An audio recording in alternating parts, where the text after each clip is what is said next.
Jolie, Jessica Simpson, or Jennifer Aniston? I would have to say Angelina Jolie. Wow. Well, I have to say Jessica Simpson, but with better hair.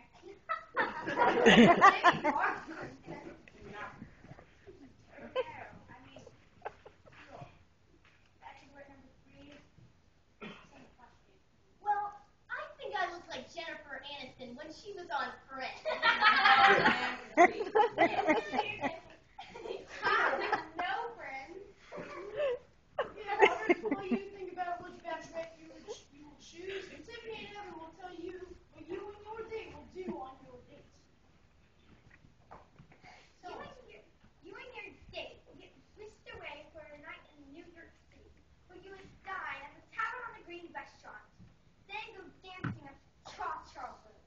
At the end of the evening, meet Mike. We'll have our own private suite at the Plaza.